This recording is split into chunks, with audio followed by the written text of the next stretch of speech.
임기를 줄여서라도 개헌하겠다. 이재명 대통령이 과거 야당 중진들과의 비공개 골프 자리에서 밝힌 개헌 구상이 뒤늦게 알려지며 전국이 요동치고 있는데요. 전당대회 막판에 불거진 이번 회동 파장의 전말에 대해 상황 파악을 해봤습니다. 요거 잠깐 정리하고 갈게요.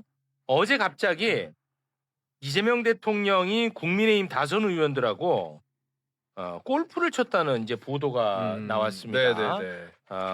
거기서 이제 같이 골프를 쳤던 사람 중에 한 명이 김태우 의원입니다. 김태호. 예, 김태우 의원이 그 골프장에서 이재명 대통령으로부터 들었다는 이야기가 이제 보도가 됐는데 소개 부탁드립니다. 네, 이재명 대통령은 분권형 권력구조 개헌 문제와 관련해서 내 임기를 단축해서라도 나는 개헌을 해야 된다고 생각한다. 이렇게 얘기를 했다고 김태호 의원이 연합뉴스와 인터뷰에서 일단 밝혔습니다. 그 밖에도 뭐 같이 골프 친 분들이 많이 있는 것 같던데요. 뭐 일단 주호영 그 국민의힘 의원하고요, 박덕흠 의원 있지 않습니까? 박덕흠 의원. 예. 개부의장. 그런 의원들하고 했었고, 그리고 2번 정도 이제 골프를 치신 것 같아요. 그러니까 각각 이게 지난달 초에는 김태호 의원을 비롯해가지고 이제 강훈식 비서실장도 함께 이제 포함을 해가지고 이제 골프를 쳤었고, 그리고 그 전에도 한번 이제 골프를 비공개로 친 것으로 일단 보도상 그렇게 되고 있습니다. 네, 조정식 의장도 함께 했습니다. 한 걸로 예. 보도상으로 지금 나오고 그리고 있는데. 그 전임 국회의장 우원식 국회의장한테도 흔히 말해서 이제 제안을 했는데, 우원식 국회의장 같은 경우에는 골프를 치지 않아 가지고 본인이 고사를 했다. 이런 보도까지 있습니다. 게이트볼 치시나요? 네, 유머 하나 들어가. 너무 팍팍하잖아 인생이. 네. 야 요새 지금 슬럼프잖아. 너 보는 거야. 그래도 네. 게이트볼은 좀 너무 네. 거꾸로 가시지. 예. 이제 그와 관련해 가지고 청와대 관계자가 오늘 개헌과 관련해서 입장을 냈어요. 예, 그것이 지금 이제 오늘 가장 큰 뉴스니까 소개 부탁드립니다. 네, 국회의 권한이 강화된 4년 중임 대통령제가 국민적 수용성이 가장 높다고 생각한다. 제왕적 대통령제가 가진 문제성에 대해 공감하고 있다. 제왕적 대통령제의 한계를 중임 대통령제로 보완하겠다는 것이기 때문에 내각제는 아니다. 그리고 분권형 대통령제 등을 특정 지칭한 것이 아니다. 이에 개헌은 합의 추진이 필요하다라는 게 대통령의 원칙이며 여러 번 밝힌 바 있기에 다시 한번 이 부분에 관한 원칙을 확인드린다. 네. 이런 입장을 밝혔습니다. 자, 곽우신 기자님. 우원식 국회의장이 마지막에 그 헌법 개정안을 결국 표결에 붙이지 못하고 입술 맞아요. 막 깨물고 그쵸. 의사봉을 탕탕탕했던 거 맞아요. 기억을 하실 겁니다. 네. 그래서 개헌 드라이브가 어떻게 하나 했는데 조정식 의장이 큰 잘못을 하셨어. 연임 관련한 네. 이야기를 하는 바람에. 연임 관련 큰 잘못을 하심으로써 사실은 개헌이 확 죽어버렸단 말이죠. 이슈 네. 자체가. 근데 어떻게 보면 이재명 대통령이 직접 이 개헌 드라이브에 좀 다시 불을 붙이기 위해서 어떻게 보면 정치적인 결단을 좀 한 게 아닌가 싶은 생각이 드는데, 저쪽에서 결국 대통령 임기 연장하려고 그런 거네. 그러니까 국민의힘에서 계속 그거를 받아가면서 공격을 했잖아요. 네. 근데 오히려 지금 대통령 청와대에서 나온 거는 임기 단축할 건데 단축해서라도 중임제로 가고 개헌하자. 사실 이 얘기로 연결되는 거거든요. 그러니까 저쪽에서 너네 어차피 대통령 임기 연장하려고 지금 이재명 임기 연장해서 독재하려고 그러는 거지. 그래서 개헌이 죽어버렸으니 연임. 역으로 해가지고 그냥 어차피 내 임기 단축해서라도 중임으로 가자. 그리고 제왕적 대통령제를 해소하기 위해서 조금 대통령의 권한을 내려놓겠다. 어떻게 보면은 그건 뭐 어떤 거예요? 대통령의 권한을 좀 축소하는 방향의 네.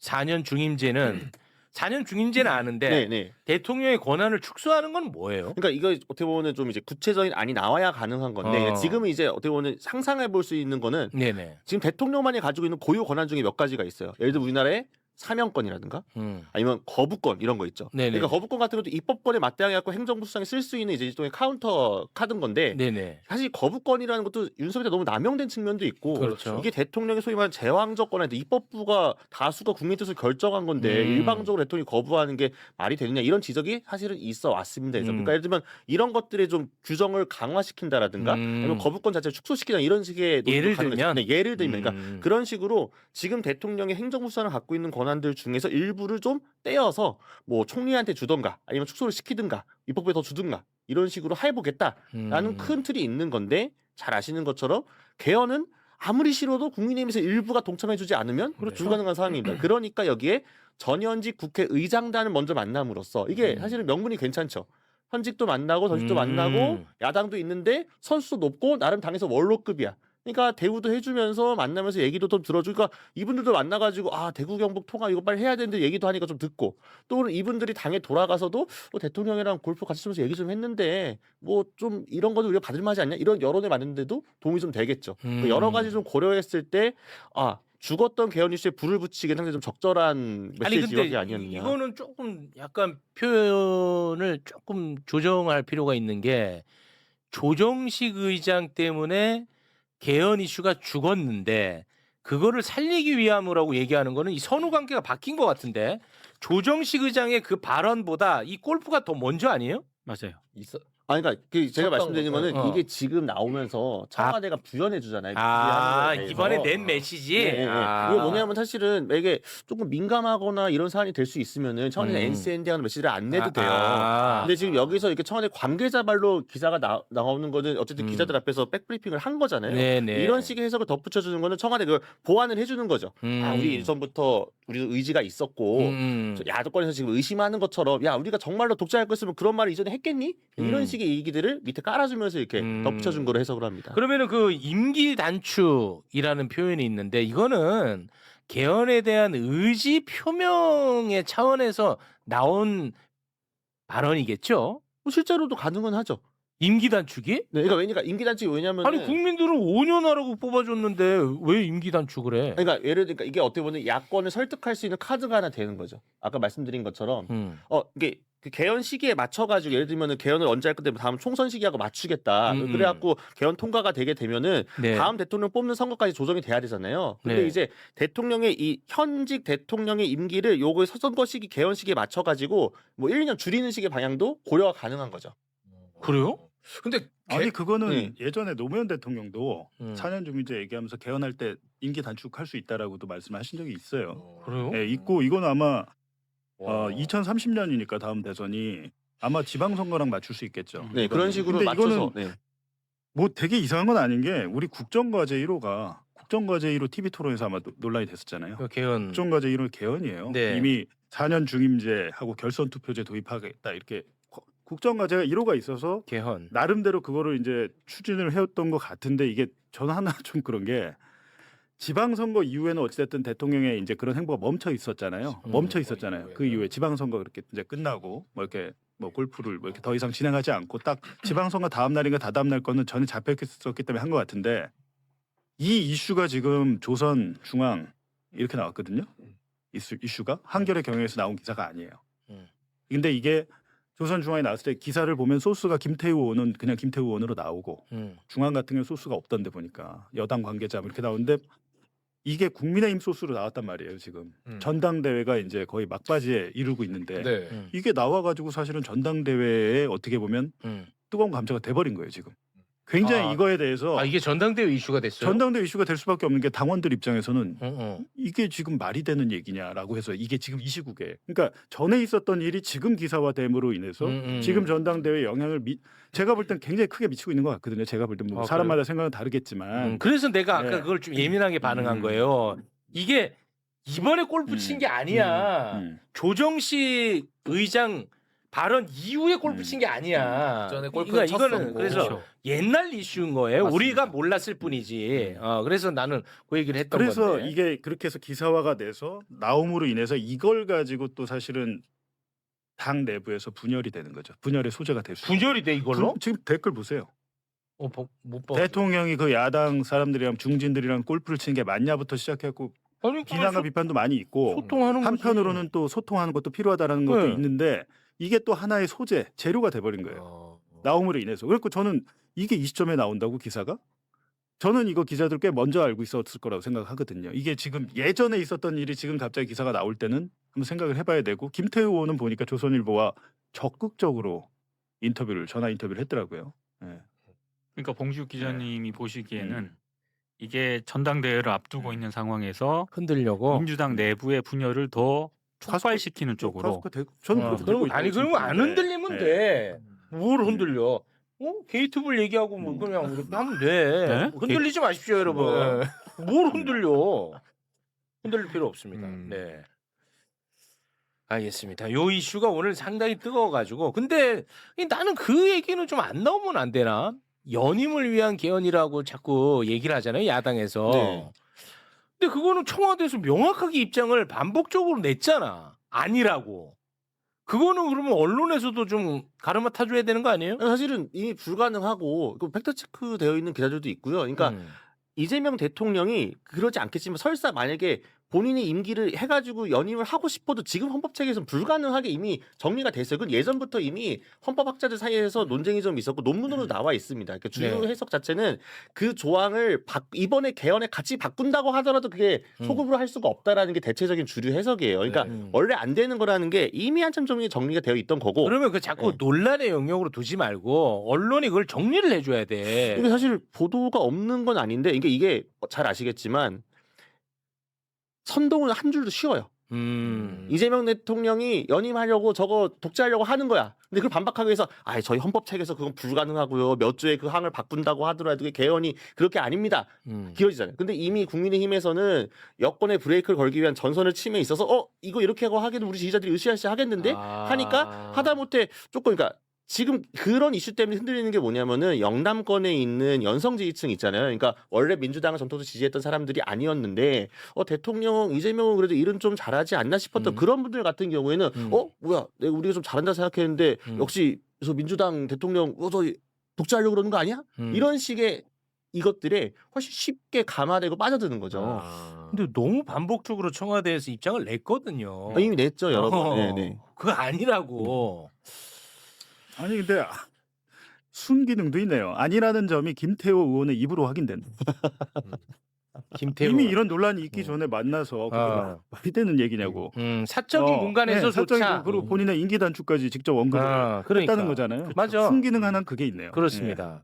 뭘 내가 물타기 합니까, 여러분? 있는 그대로 말씀드리는. 제가 뭐 좀 문제되는 발언이 있었습니까, 기자님 봤을 때? 그게 아니라 너무 자기 검열을 하는데 그냥 손살 보고. 아니 난 너무 검열을 해. 자문합니다. 갑자기 이런 뉴스가 나온 것 민주당 내 전당대회 막판에 누군가 의도적으로 흘린 것은 아니냐 하는 의견이 있어서 다음 내용도 확인해 보시죠. 오늘 보니까 사실 전당대회 막판에 정말 큰 변수가 등장한 것 같습니다. 물론 이건 제 의견이죠. 근데 아마 많은 분들이 오늘 조중동 조선과 동아 기사를 보고 중앙과 또 중앙과 조선일보 동아는 없었던 것 같고 하여튼 조중동 기사를 보고 갑자기 이제 이재명 대통령이 국민의힘 인사들을 만나서 골프를 치고 느닷없이 이제 개헌 얘기까지 나눴다라는 기사가 실렸습니다. 기사가 실렸고 김태호 전 경남지사 이분은 보니까 굉장히 자세하게 조선일보 기자한테 골프 치면서 어떤 얘기를 나눴는지 말을 했더라고요. 오늘 기사가 실렸는데 이거가 기사가 나온 시점도 그렇고 여러 가지로 봤을 때 그냥 이 기사가 단순하게 나온 것 같지는 않다라는 겁니다. 단순하게 나온 것 같지는 않아서 이게 이제 전당대회에 제가 볼 때는 영향을 좀 미칠 것 같습니다. 영향을 미칠 것 같아서 지금 아까 우리 이미지 1호 둘하나님께서 개혁은 안 하고 개헌 뭐 이렇게 물어보시는데 조금 비판적으로 보시는 분들도 뭐 있고 아니면 외연 확장을 위해서 당연한 거 아니냐. 장동혁이 저 모양인데 오히려 국민의힘을 좀 흔들어서 저쪽을 뭐랄까요. 좀 분열시키는 그런 작전 아니냐라는 건데 이제 뭐 대통령 본인이 이제 구조적 다수 그리고 외연 확장을 많이 외쳤기 때문에 그 일환인 것 같은데 요거에 대해서 오늘 나왔던 기사와 그 기사들이 갖는 의미 그리고 이 기사들이 이번 전당대회에 미칠 영향을 짚어보겠습니다. 민주당 전당대회 남은 일정입니다. 이번 주에 이제 끝나고 다음 주 월요일에 최종 당선자가 발표가 되는데 호남 권리당원은 오늘까지 하고 이제 오늘 발표가 되는 모양입니다. 그 발표가 되는 모양이고 일요일에 토요일에 오늘까지 호남은 투표를 하고 토요일에 발표를 하고 수도권은 토요일까지 투표를 하고 그리고 일요일에 발표를 한다. 그리고 국민 여론조사는 오늘 시작됐더라고요. 국민 여론조사는 하고 대의원 투표는 17일에 발표가 돼서 17일에 이것들을 다 더해서 최종 당선자 발표가 될 계획입니다. 그리고 근데 민주당 전당대회 막판 변수들이 있다라는 겁니다. 이거는 이제 일반적인 변수예요. 일반적인 변수인데 호남, 서울, 경기에서 우세 후보가 엇갈리고 있고 투표율과 1, 2위 격차가 변수가 되는데 지금 이게 차이가 별로 안 납니다. 예, 차이가 별로 안 나요. 여태까지 나온 건 그렇죠. 물론 내일 호남을 한번 까봐야 되겠습니다만 이번에 호남이 투표율이 높지가 않았어요. 생각보다 예상보다 높지가 않아가지고 이 호남에서도 마찬가지로 크게 1, 2위 간의 투표율 차이가 없을 것 같습니다. 그리고 수도권에서 보면 아무래도 이제 강성 온라인 당원 표심이 우세한데 이 강성 당원 온라인 이 표심은 정청래 후보에게 갈 것이다라는 분석. 그리고 경기도는 친명의 의원들이 많잖아요. 친명 의원들이 상당수 다 김민석 후보를 지지하고 있기 때문에 이거는 김민석 후보에게 우세할 것이다라는 예측인데 이거는 사실 안 맞을 것 같은 게 지금 의원들이 민주당 의원들이 초선이 많잖아요. 초선이 많은데 이 초선 의원들이 사실 그 지역에 원래 오랫동안 살던 분이 별로 없어요. 그래서 그 지역에 있는 뭐 대의원이나 권리당원들을 솔직히 말하면 제대로 장악을 못했습니다. 그러니까 의원이 말한다고 해서 찍지 않아요. 실제로 지난번 작년에 전당대회 때도 박찬대, 정청래 있었을 때 대의원 결과랑 권리당원 결과가 완전 반대였잖아요. 대의원들이야 이제 그 현역 의원들 말을 좀 따르겠지만 일반 당원들, 권리당원들은 현역 의원들 말을 잘 안 듣는다는 그 결과가 작년에 이미 나와서 이거는 사실 글쎄요. 의원들이 일단 영향은 크게 미치지 못할 것이다. 작년처럼 그렇게 생각이 들고 제가 이제 계속 강조한 게 뭡니까? 국민 여론조사잖아요. 국민 여론조사가 이번에는 가장 중요하다. 이거는 제 예측인데 다음 주 월요일에 한번 결과 나오면 한번 보시죠. 이번에 당락이 뒤집히는 게 두 가지가 있죠. 하나는 선호투표. 예. 하나는 선호투표고 두 번째는 국민 여론조사예요. 이걸로 한번 당락이 뒤집힐 가능성이 있고 또 이 국민 여론조사로 이 뒤집힌 게 다시 뒤집힐 가능성도 있습니다. 예. 한 번 뒤집혔다가 두 번 뒤집히는 결과가 나올 수 있다. 그럼 뭡니까? 뒤집혔다가 뒤집히면 원래 자리로 오는 거잖아요. 제 예측은 약간 그런 생각이 저는 이제 뭐 과학적인 근거는 없는데 여태까지 나왔던 언론 기사나 뭐 여론조사나 이런 것들을 종합해 봤을 때 뒤집히고 뒤집혀서 제자리로 올 가능성이 없지 않다라고 저는 예측을 그렇게 해봅니다. 예측을 해보고요. 국민 여론조사가 이제 중요한데 오늘부터 국민 여론조사가 실시가 됐어요. 실시가 됐는데 국민 여론조사가 이제 여태까지 별로 차이가 안 나니까 중요하다고 계속 말씀드리는데 최종 결과의 30%나 됩니다. 호남이 권리당원의 비중은 30% 정도 된다고 하는데 이게 국민 여론조사 그러니까 전체적인 100점이라고 하면 호남은 22점인데 그나마 투표율이 낮아가지고 거기서 차이가 안 나기 때문에 100점 중에 30점 비중을 차지하는 국민 여론조사가 오늘부터 실시가 되는데 이게 참 재밌습니다. 아마 여기 당원 여러분들도 많이 계실 것 같은데 이게요 민주당 그 지지층하고 무당층 그러니까 처음에 이게 여론조사가 전화로 오잖아요. 전화로 오는데 민주당 지지층하고 여론조사 나는 당이 없어요라고만 대답해야지 내가 1번이든 2번이든 3번을 찍으면 그게 반영이 된다고 합니다. 예.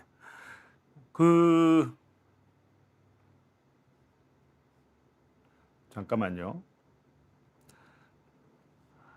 만약에 저는 그러니까 왜냐하면 이게 만약에 국민의힘 지지자들이 투표에 참여하는 거를 이게 방지하려고 하는 건데 전화를 받았는데 국민의힘 지지자예요 실제로는. 근데 나는 그냥 민주당 지지자라고 속이고 투표를 할 확률도 없지 않죠. 없지 않는데 그럼에도 불구하고 딱히 뭐 이건 방법이 없어요. 방법이 없어가지고 이제 응답을 만약에 전화를 받으시면 내가 민주당 지지층 혹은 무당층이라고 선택을 해야지만 내가 대답한 것이 유효 투표가 된다. 그리고 유효 응답자는 2,000명 이상을 하겠다. 그리고 국민투표 결과는 다음 주 월요일에 발표될 때 최종 후보가 당선자가 발표될 때 국민투표 결과가 함께 발표가 된다고 합니다. 오늘부터 시작을 했다고 해요. 예. 근데 이번에는 국민 여론조사가 꽤 비중 있게 될 것 같다. 그리고 요거는요. 김민석 후보가 어제 언론 인터뷰 어디에서 이제 조작 기소가 사실이면 공소 취소가 원칙이다라는 얘기를 했습니다. 공소 취소 얘기를 했는데 이거에 대해서 오늘 정청래 후보도 같은 얘기를 했어요. 아침에 불교 방송 라디오에서 조작 기소했으면 공소 취소가 원칙이다. 근데 공소 취소에 대해서 좀 알러지 있으신 분들이 많으신데 공소 취소는요. 검찰이 명백한 불법을 저지른 게 확인이 되면 하는 거죠. 검찰이 명백하게 불법을 저질렀는데 재판에서 무죄를 받으라고 하면 그거는 장동혁의 논리겠죠. 국민의힘의 논리겠죠. 검찰이 조작 기소를 하고 증거를 조작했으면 그 검사는 감옥에 가야겠죠. 근데 이런 일반적인 상식이 우리 사회에서는 여태까지 통해오지 않았고 그놈의 보안 수사권, 검사의 수사권 때문에 난리가 나고 국론이 분열되고 이랬습니다. 우리는 여태까지 유독 검사에게만 관대하고 검사에게 권한을 조금이라도 뺏으려고 하면 마치 사회적 약자가 피해를 보는 것처럼 검사의 권한과 사회적 약자의 권리는 아무 상관이 없어요. 검사들이 여태까지 사회적 약자를 위해서 수사를 했나요? 아니잖아요. 우리가 많은 사건을 직접 경험을 했고 목도를 했고 정치 검찰이 어떻게 했는지 다 봤는데 사실은 김민석 후보가 저는 이것만큼은 이야기를 잘했다고 생각합니다. 김민석 후보가 소신 있게 이야기를 잘했다. 이걸 가지고 국민의힘에서는 이재명 대통령의 사건을 공소 취소하려는 밑밥을 깔았다라고 얘기하는데 그게 아니죠. 지금 조건이 붙어 있잖아요. 핵심은 조작 기소를 입증할 수 있는가입니다. 이걸 하려고 하면 조작 기소 특검이 해야 되고 특검 법안은 이미 발의가 돼 있어요. 근데 지금 당 대표들이 공소 취소 얘기는 하면서 조작 기소 특검을 어떻게 할 건지를 얘기를 안 해요. 당선이 되면 누가 되든지 간에 조작 기소 특검은 무조건 해야 됩니다. 한동훈도 마찬가지고 당시에 대통령실 법률비서관이었던 주진우도 있고 윤석열까지 그 수많은 말단 검사에서 윤석열 사이에 있는 그 수많은 사람들, 검사와 정치인들 무지무지하게 많아요. 전부 다 수사해야 됩니다. 박상영 검사가 지금 어제 법무부 감찰위원회 나가면서 출석해서 내가 잘못한 게 하나도 없더라라고 얘기를 해요. 본인의 육성 파일이 나왔잖아요. 주범과 종범을 분리해서 협조를 해주면 이번에 이해창 관련해서 압수수색은 하지도 않을 것이고 구속도 풀어줄 것이고 이런 딜을 하는 육성이 나왔잖아요. 근데 거기에 대해서도 자기가 잘못한 게 하나도 없대요. 자기의 결백이 드러났다고 주장을 합니다. 이게 말이 됩니까? 그러니까 제 말은 뭐냐면 공소 취소 같은 거는 조작 기소 특검을 한 다음에 우리가 딱 결과를 봤더니 야 이건 말도 안 되게 증거를 조작해놓고 진술을 회유해놨네. 앞서 국정조사에서 남욱 변호사가 폭로하고 이런 거는 에피타이저입니다. 에피타이저. 아직 메인은 나오지도 않았어요. 이거에 대해서 도이치모터스 봐준 검사들 지금 특검이 수사 안 하죠. 디올백 봐준 검사들 특검이 수사하는 척만 하고 안 하죠. 발표 안 하잖아요. 검사들의 범죄에 대해서 왜 관대하냐? 검사들이 수사하니까. 검사 범죄를 검사가 수사하는데 그걸 할 수 있겠나요? 특검을 해도 검사를 파견해야겠지만 그래도 특검에는 변호사들이 검사 출신이 아닌 사람들이 들어가기도 하고 경찰 수사관도 들어가고 어느 정도 견제는 좀 장치는 있잖아요. 어차피 기소는 검사가 해야 되지만 조작 기소 특검을 해서 그게 이재명 대통령의 사건이든 아니든 간에 잘못을 했으면 검사들은 죄를 지었으면 벌을 받게 해야 되고 명백하게 완벽하게 조작 기소 증거 조작이 드러나면 처벌은 물론 그 사건은 공소 취소를 해야 된다는 겁니다. 공소 기각을 재판부가 빨리 안 해요. 재판을 2년, 3년, 4년 질질 끌다가 마지막에 선고할 때 공소 기각하는 게 판사는 공소 기각을 할 수 있고 검사는 공소 취소를 할 수 있는데 판사가 요즘 공소 기각 많이 하거든요. 우리 특검이 기소한 것도 공소 기각 많이 했잖아요. 왜 특검법에 있는 수사 범위가 아니라고 해서 했는데 검사도 당연히 검찰도 공소 취소를 해야 되는 거예요. 형사소송법에 그럼 공소 취소 조항이 왜 있습니까? 없애지. 검사가 한 것은 100% 완전 무결하다. 건드려서는 안 된다. 이런 인식이 하도 우리가 언론에 세뇌를 당해가지고 검찰에 무슨 수사권, 보안 수사권 빼낸다고 하니까 아주 난리가 나가지고 그렇게 됐잖아요. 그거 사실 아무것도 아닙니다. 장윤기 사건하고 검찰 보안 수사권하고 무슨 상관이 있으며 부산 돌려차기 사건하고 검사의 보안 수사권이 무슨 상관이 있어요. 나라 안 망하고 영국은 지금 우리가 한 대로 이미 하고 있어요. 영국은 선진국 아닙니까? 영국은 검사가 수사 안 합니다. 할 수도 없고 이미 우리가 하려고 하는 이제 시행하려고 이 제도를 해외에서 하고 있어요. 선진국에서. 그러니까 아무런 걱정을 안 하셔도 된다.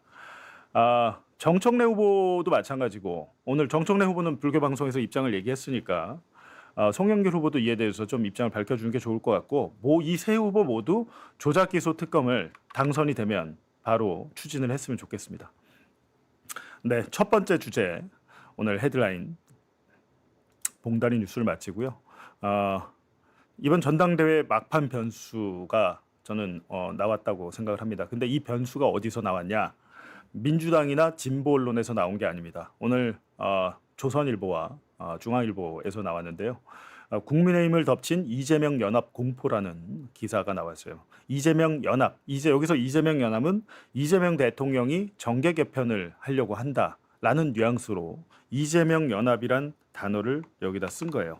이재명 연합이란 단어를 썼는데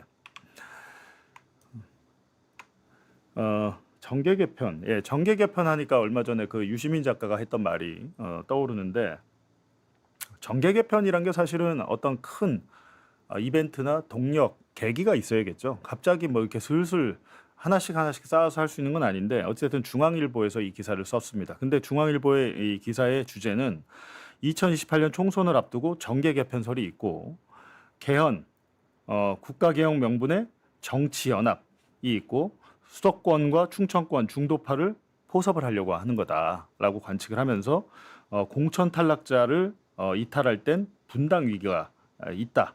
그러니까 국민의힘을 흔들어 가지고 거기서 공천을 못 받거나 하는 사람들을 포섭을 해서 데려온다라고 하는 겁니다. 그러니까 소위 말하는 이 기사로만 봤을 때는 외연 확장을 하려고 하면 아무래도 TK나 PK에 있는 의원들이 맹주들이 와야지 되잖아요. 이제 그런 일이 실제로 벌어지면 예를 들면 지금 장동혁 체제가 연임을 해가지고 공천권을 행사한다고 하면 이렇게 될 가능성이 없지 않아 보입니다. 제가 볼 때도 한동훈은 결국 국민의힘에 못 들어갈 거고 한동훈이 이준석과 손을 잡든지 아니면 새로운 창당을 하든지 그러니까 굉장히 이게 여러 가지로 야권이 분열되고 여러 현역 의원들이 움직일 가능성이 없지 않습니다. 보기 실제로 그래요. 근데 중앙일보의 얘기는 이거를 가지고 이재명의 이제 정치연합이 시작될 거라 국민의힘에서 떨고 있다. 여기서 떤다는 것은 아마 당권파들이겠죠. 장동혁 같은. 그래서 이제 사실은 이제 그러면서 여태까지 이재명 대통령이 실제로 이해운 같은 사람을 기획예산처 장관으로 지명을 하고 허은하 전 개혁신당 대표를 국민통합비서관으로 지금도 일하고 있죠. 경청수석실에. 이분이 이제 청와대 들어간 다음에는 방송 출연을 못 하더라고요. 안 하는 조건으로 들어갔다고 합니다. 거기서 좀 그러니까 청와대에서 방송 패널로 안 나갔으면 뭐 했대요. 근데 그게 아마 3, 4개월 후에 풀린다 그랬는데 아직까지 방송에는 안 나오고 있어요. 그리고 유승민에게 뭐 총리직을 제안했다는 설이죠. 이게 설이고 2028년 총선 전에 이번에 이제 내년 뭐 개각이야. 장관들이야 또 바꿀 수 있잖아요. 그때 추가 영입이 관측이 된다라는 게 이제 중앙일보의 기사 내용이고 한국일보에서는 연임용 개헌 해갖고 이재명 대통령이 골프를 칠 때 김태호 의원하고 하고 골프를 칠 때 연임용 개헌이요? 그게 통하겠냐라고 사실상 내가 연임하기 위해서 하는 개헌은 아니다라고 말을 했다는 거예요. 그리고 야권의 연임 독재 개헌에 대한 우려를 실제로 이제 골프 회동에서 야권 인사들에게 말을 했고 국민의힘이 반대하면 통과가 안 되는데 는 거 아니냐. 국민의힘이 반대하면 통과 자체가 안 되는데 내가 연임을 어떻게 하냐. 이건 너무 사실 좀 지극히 당연한 얘기죠. 국민의힘에서 이재명 연임하라고 개헌을 해주겠습니까? 근데 결국에는 연임의 타이밍은 그러니까 연임이 아니라 개헌의 타이밍은 제가 볼 때는 다음 총선을 압승해서 대승을 했을 때만 가능할 것 같다라는 겁니다. 그리고 이제 그런 것들 때문에 연임을 위한 개헌을 한다 이렇게 해석할 필요 없다라고 이제 이야기를 했다는 것이고 과거 대선 때도 4년 연임을 제안했다라는 건데 이제 맞아요. 대선 공약 중에 지금 최근에 이제 국정과제 1호 있잖아요. 국정과제 1호. 국정과제 1호가 개헌이었습니다. 국정과제 1호를 뭐 정청래 대표가 몰랐다, 뭐 이렇게 막 하고 서로 공격하고 뭐 방어하고 이렇게 하던데 국정과제 1호 저도 몰라가지고 제가 찾아봤습니다. 보니까 개헌이었더라고요. 4년 중임제. 그래갖고 본인의 이제 임기 단축까지도 거론을 했다라는 거. 그리고 대통령의 힘을 좀 뺀다. 그리고 내각의 힘을 좀 키운다. 그리고 골프 회동에서 개헌 필요성을 여러 차례 한두 명 만난 게 아니에요. 보니까 박덕흠 국회 부의장, 전직 국회 부의장이었던 뭐 주호영, 그리고 김태호 경남 전 도지사 뭐 의원 이분들 했다는 거고 개헌 의지 강조를 해석했다는 게 있고요. 조선일보에 보니까 조선일보는 이 김태호를 인터뷰에서 꽤 자세하게 썼더라고요. 그러면서 이재명 대통령이 내 임기를 단축해서라도 개헌이 필요하다라는 점을 이야기를 했고 여기서는 이제 조금 다른 것은 분권형 권력 구조 제안에 이제 본인이 이제 얘기를 했는데 이재명 대통령이 여기에 적극 공감을 했다. 대통령의 힘을 좀 빼내는 그런 의미예요, 이게. 그런데 대통령실은 여기에 대해서 확인하기 어렵다라는 건데 개헌이 되려고 하면 국회의원 300명 중에 정족수 200명 이상이 필요합니다. 그러니까 현역 의원의 3분의 2, 300명이 국회의원 정원이거든요. 꽉 찼을 때. 근데 거기서 이제 3분의 2니까 200명 이상. 우리가 그 윤석열 탄핵안 가결시킬 때 얼마나 힘들었습니까? 그 3분의 2 규정 때문에. 국민의힘 반대 때는 불가능해요. 국민의힘이 뭐 정신이 나갔습니까? 4년 중임제 해가지고 이재명 대통령 헌법 128조 고쳐가지고 다음 한 번 더 하세요라고 국민의힘이 그럴 리는 없잖아요. 근데 그거에 대해서 이재명 대통령이 뭐 연임을 꿈꾸고 있다. 저는 그 공격은 애초에 말이 안 되는 거라고 생각을 했는데 이거는 지금 사석에서 이루어졌던 대화가 취재를 통해서 나온 건데 분권형 개혁이란 뭔가 좀 이게 어렵잖아요. 그래서 보면 대통령의 권한을 줄이고 총리와 국회의 권력을 좀 나눠주는 겁니다. 지금은 사실은 국무총리가 우리는 대통령이 힘이 너무 세니까 국무총리가 상대적으로 할 수 있는 일이 많이 없잖아요. 대통령은 외교와 안보 중심의 역할만 하고 외교와 안보 하고 총리는 내치, 경제, 행정. 그러니까 사실상 각 행정부의 수반을 총리가 되는 겁니다. 총리가 장관들을 이끌고 나라 살림을 하는 거죠. 나라 살림을 하고 대통령은 외교, 국방, 안보 이거만 그리고 뭐 그러니까 예를 들면 그러니까 외국의 뭐 관계나 이런 것들에 뭐 해외 순방을 간다거나 국방의 이제 통수권자로서 그 정도 역할만 하는 거죠. 그리고 국회 권한 그러니까 여기서 이제 총리 선출 내각 구성의 영향 국회 권한 확대 이렇게 돼 있는데 이게 이제 분권형 개헌이라고 해서 아까 누가 말씀 주시던데 이게 이원 집정부제라고 합니다. 이원 집정부제 말 되게 어렵잖아요. 이거 어릴 때 우리 중학교 때인가 고등학교 때 이거 배우잖아요. 근데 이거 누가 기억을 합니까? 저도 기억이 안 나가지고 한번 찾아봤는데 내각제랑은 좀 다릅니다. 내각제랑 다르고 우리는 지금 강력한 대통령제가 있다고 하면 내각제가 있잖아요. 이 중간에 있는 게 이원 집정부제라고 합니다. 그래서 이제 말씀을 드리면 이거는 사실은 그럼 내각제로 가기 위한 뭐 그런 길이냐라고 하는데 그건 아닌 것 같고 일단 대통령에 너무 중심돼 있고 4년을 만약에 이제 지방정부 선거 지선이랑 이렇게 대통령 선거를 같이 하잖아요. 그러니까 일종의 그냥 뭐랄까 책임 정치 다수당이 정부를 총리가 장악해서 운영하면서 거기 그 평가에 따라서 총선도 뭐 같이 치르거나 아니면 지방선거를 같이 치러서 평가를 받는 4년마다 그렇게 해서 연임을 하면 총 8년을 할 수 있잖아요. 대통령이 할 수 있는데 뭐 그런 것 같습니다. 그래서 분권형 개헌의 논의가 됐었다고 조선일보에서 이제 나왔는데 제가 하나 걱정하는 게 뭐냐면 지금 여러분 많은 분들이 지금 댓글에도 써주고 계신데 지금 이 시기에 이 말을 왜 나와? 지금 이 시기에 왜 그런 거야? 라는 비판이 꽤 있습니다. 예. 이게 지금 이번 6.3 지방선거 이후에 이루어진 이 골프 회동이라고 하는데 이거를 왜 지금 하는 게 해라고 이제 비판하시는 분들이 굉장히 많은데 아마 소위 말하는 이제 오래된 권리당원 분들은 그 비판 여론이 더 높을 것 같습니다. 비판 여론이 더 높을 것 같고 상대적으로 이제 또 대통령에 대해서 강한 지지를 갖고 있는 소위 말하는 뉴이재명 그룹 같은 데서는 야 대통령이 진짜 이런 것까지 생각을 하는구나라고 하면서 대통령이 야권 중진들과 만나면서 외연을 확장하고 이런 거 정말 잘하는 일이다라고 이제 칭찬을 할 수도 있고 이제 두 가지의 모습은 다 있어요. 모든 행위가 우리가 생각하는 것이 딱 하나로만 규정되지는 않습니다. 동전의 양면같이 중첩이 되고 복합적이고 뭐 그렇게 평가가 될 수 있겠죠. 근데 제가 볼 때는 지금 이 시기에 이게 해야 되는 거야? 라는 생각은 충분히 하실 수 있을 것 같습니다. 이걸 왜 지금, 그러니까 모든 게 타이밍이라는 게 있잖아요.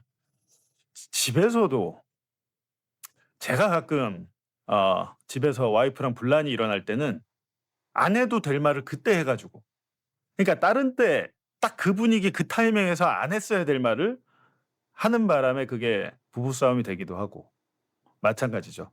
아이한테도 애를 기를 때도, 아이를 우리가 훈육할 때 아이를 가르칠 때도 모든 게 타이밍이란 게 있습니다. 예, 타이밍이란 게 있는데 이 타이밍이 안 맞으면 그때는 내가 그거 해서는 안 되는데, 이게 이런 결과, 오히려 안 하느니만 못하는 결과가 됐구나라는 생각이 들 때가 있거든요. 근데 저는 이거를 보면서 그런 생각이 좀 들었어요. 지금 이게 전당대회 중에 이게 이렇게 나오면 결과적으로 이게 전당대회에 영향을 미칠 것 같다라는 생각이 들고, 그렇다면 이게 각 후보의 입장에서 보면 이게 누구한테 유리하지라는 생각이 들잖아요. 예, 그렇게 드는데 어찌됐든 이거에 대해서 찬반이 또 나뉠 것이고, 이 찬성과 반대하시는 분들의 또 이번에 전당대회 선거 선호 후보가 있을 것인데, 어찌됐든 이게 굉장히 안 좋은 시그널은 뭐냐면 조선, 중앙일보 같은 곳에서 이게 나왔다는 겁니다. 대통령은 분명히 이건 누구나 말을 하지 않아도 사전에 공개하지 않기로 한 비밀이잖아요. 예, 비밀의 동의 지금 누구 입에서 나왔습니까? 조선과 중앙일보에서 이게 기사가 나왔다는 것은 소스가 국민의힘이란 얘기기도, 국민의힘 의원들이 얘기해 줬으니까 안 것이겠죠. 그중에 김태호 전 지사는 이미 자기의 이제 실명을 걸고 전화 인터뷰까지 했으니까. 근데 그러면 저쪽에서 이거를 왜 기자한테 소스를 줬을까? 그 생각 안 드나요? 제가 드는 생각은 뭐냐면, 얘들이 이거를 지금 언론에 기사를 흘려가지고 전당대회 한창 하고 있는데 이걸 풀었다는 것은 또다시 민주당 내부의 분열을 조장하는 겁니다. 목적은 거기 있는 거예요.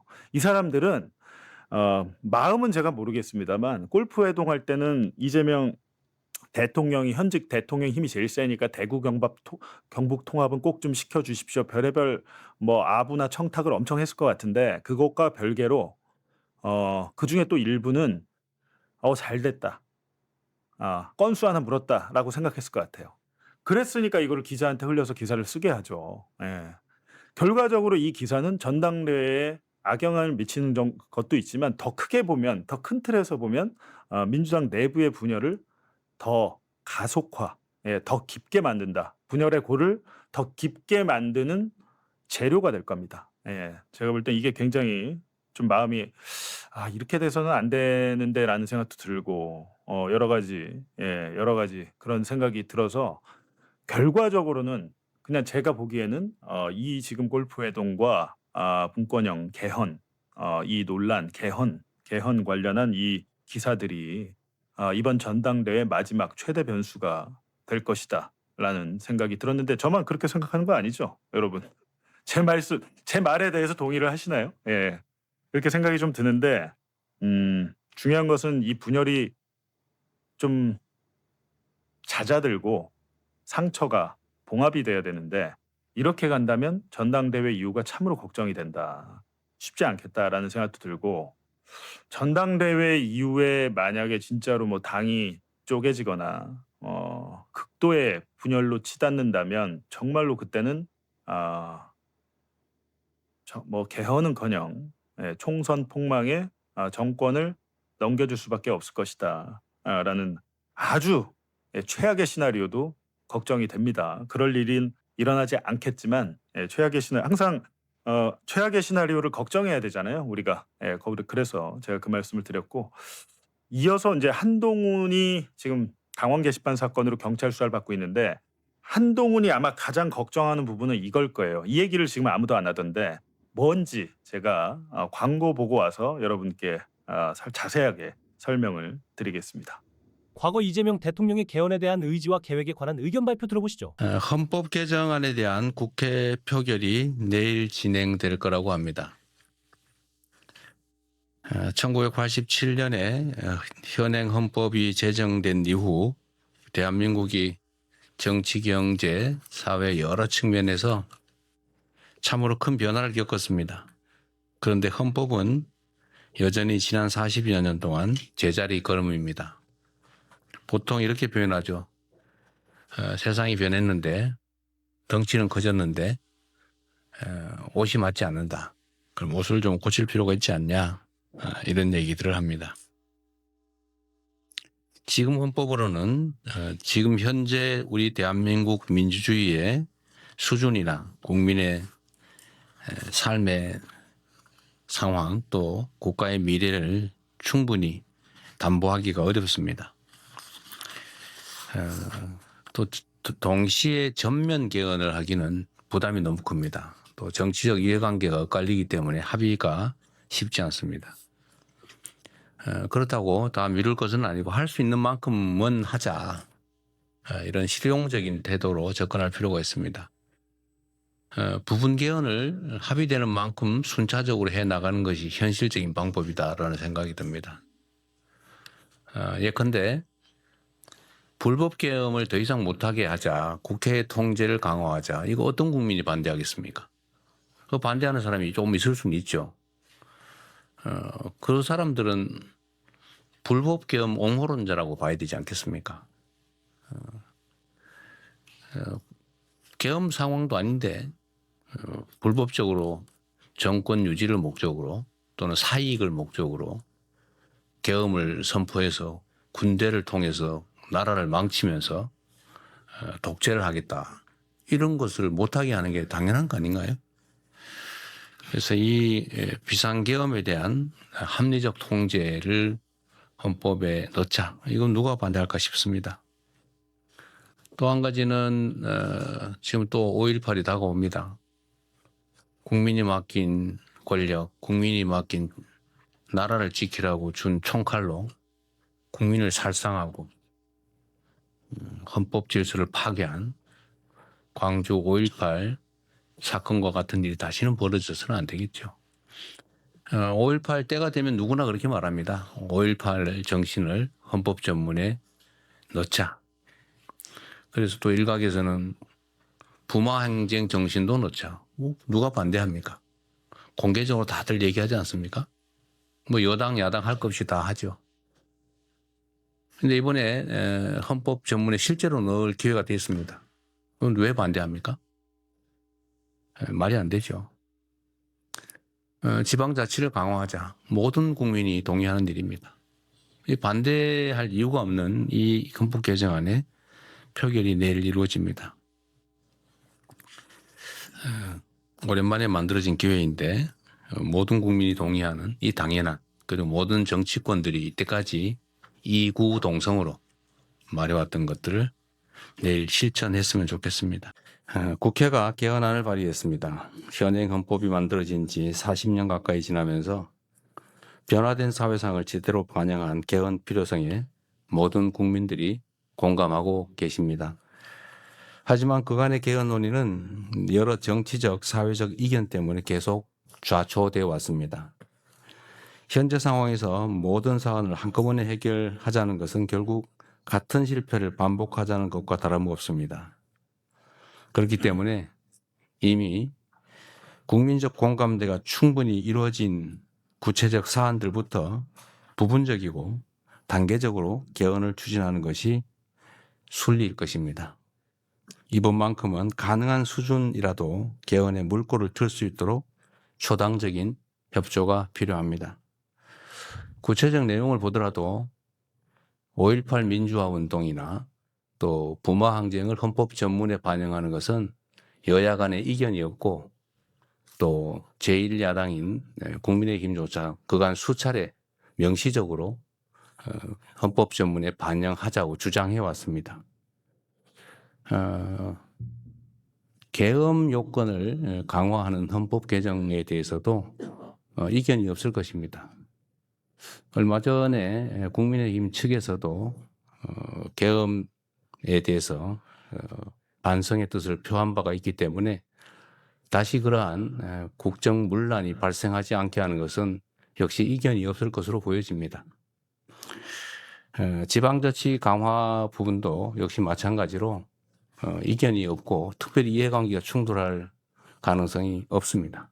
이렇게 명시적으로 모든 정치 세력들이 동의했던 사안들, 이런 사안들에 대해서는 이번 지방선거에 즈음해서 동시에 개헌을 얼마든지 할 수 있을 것으로 보여집니다. 이해타산을 따지지 말고 또 정략적인 판단보다는 국가의 미래와 국민의 삶이 훨씬 더 중요하기 때문에 가능한 합의가 될 수 있도록 설득하고 또 타협하고 토론하기 바랍니다. 개헌을 둘러싼 물밑 거래와 정계 개편 음모론의 전말을 짚어봤습니다. 올바른 역사관과 철저한 검증이 필요하다고 생각하신다면 구독과 좋아요 부탁드리며 여러분의 소중한 의견을 댓글로 남겨주시기 바랍니다.